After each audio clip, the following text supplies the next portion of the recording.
Growing up, I made a lot of potato soup. The recipe looked a lot like this. Still, when you're young, or in your college years, or striding boldly into middle-agedness, I feel like this still counts as cooking. And quite frankly, I'm not above making this kind of recipe even over more expensive and extensive canned versions of it. Chalk that up to convenience, maybe nostalgia, but probably a lot on price too. But in all those years, it definitely never actually occurred to me to try to brew up my own batch of potato soup from scratch. But today we're going to give it a go, so let's see how it turns out.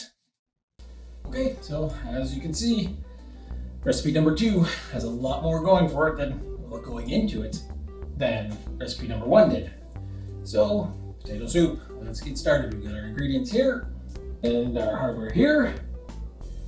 And let me just point out something. We are going to be using some specialized hardware this time, but I don't know that I'll ever use it again. Even though you explain. What I'm trying to say is that while a ricer probably is really useful in a number of applications, I have a definite feeling that this might be the only one in all of these books that actually uses one. Which makes this ricer a total unitasker. And if you've watched Good Eats at all, you know that that's a no-no. So here's what I'm going to do. I'm going to mark the tool in some way to keep track of how many times we actually use it throughout this and make sure that it is not, in fact, a unitasker that I had to buy for a single recipe. Anyway, let's just get to it. So we'll start with the potatoes.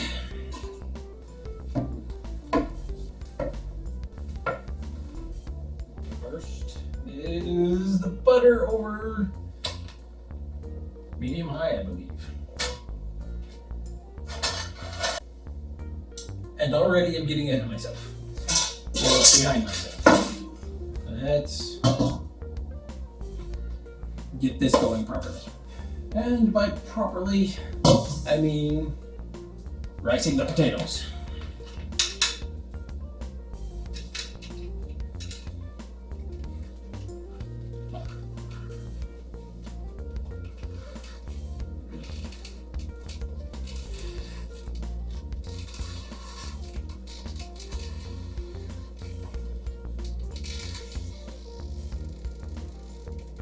Yeah, 8 more of those. For those of you wondering, yeah, it's not very easy to cram a giant potato through a bunch of tiny holes. Who knew? It appears my camera, not a phone at all, it's clearly a camera. Just gave out on me, so I don't know how much we missed. We'll find out later. We need garlic. Minced.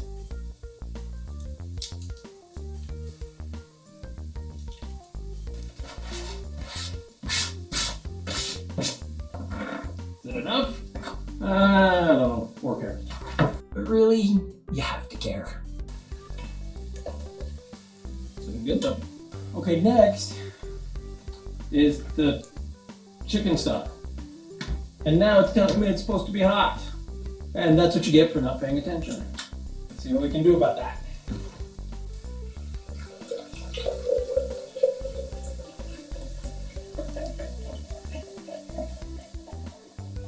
I like to think of this as a good idea mixed with a bad idea.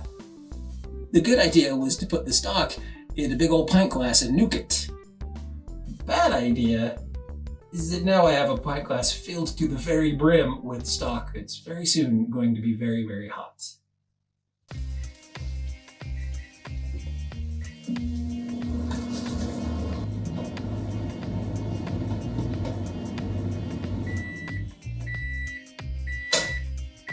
Well, nothing blew up. And we have hot stock. Hottish.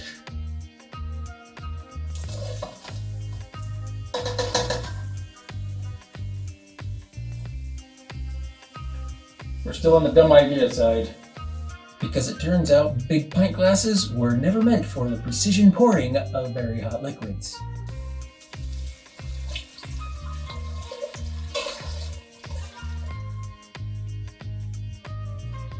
Not horrible.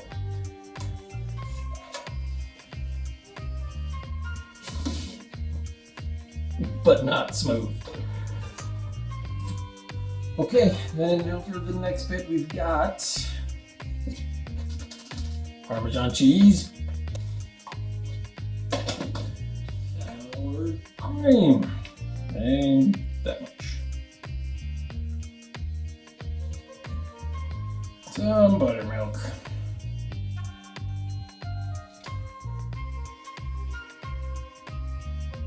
Whisk it all together. This should be interesting. It seems like we could have just made mashed potatoes at this point. See, I'm gonna keep harping on this whole ricing of potatoes thing, because when you whisk it like this, all you're really doing is making it into a paste. And is a paste really what we're after here? Remember, I'm comparing this to the canned goodness I used to have all the time. Well, they may have been cheap. They did have chunks of potatoes in them. So when I think of potato soup, I think of soup with potatoes in it, not just potato flavored soup, which seems like what we're getting at here. This, well, I'm questioning the texture of it at this point. It's definitely not going to be the kind of soup I'm used to. Okay, we'll see how it turns out, but it's gonna take a bit.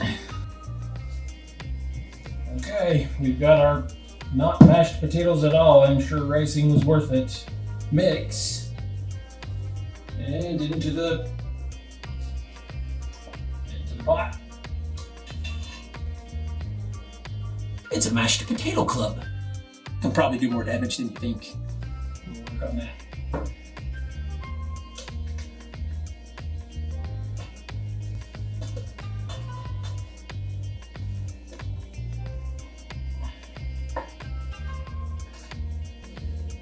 Alright, we definitely are close to something that is very soupy.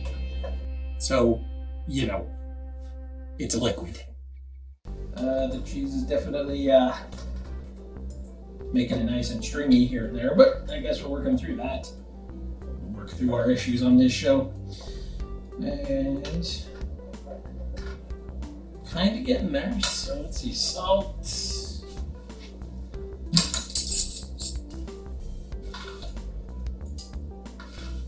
And a bit, sure.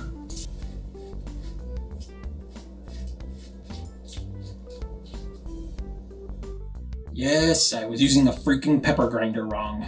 Give us a break.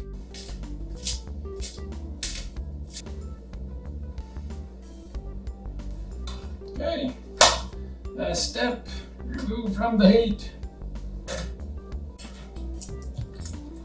Finally, a bit of sherry vinegar. It says remove it from the heat first. I don't know if that means let it cool down, per se. Again, it's just one of those things that recipes assume that the cook knows. But when you're just learning to cook by following recipes, you kind of have to wonder about it. Because it's off the heat, but it's still exactly as hot as it was when it was on the heat. So how long do we go before it's properly off the heat? Guess we'll find out. Well, I'd say we have soup.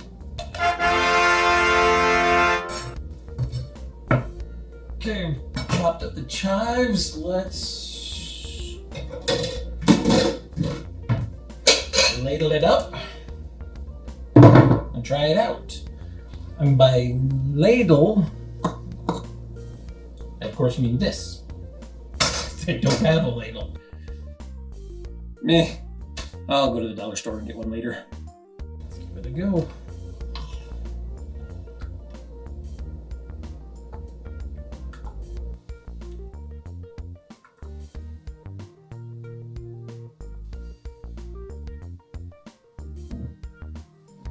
Let's try it out. And the results are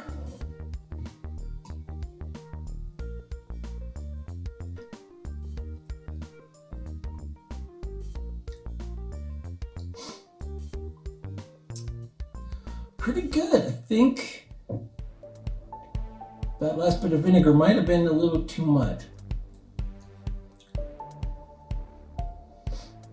And I might need a little bit more pepper.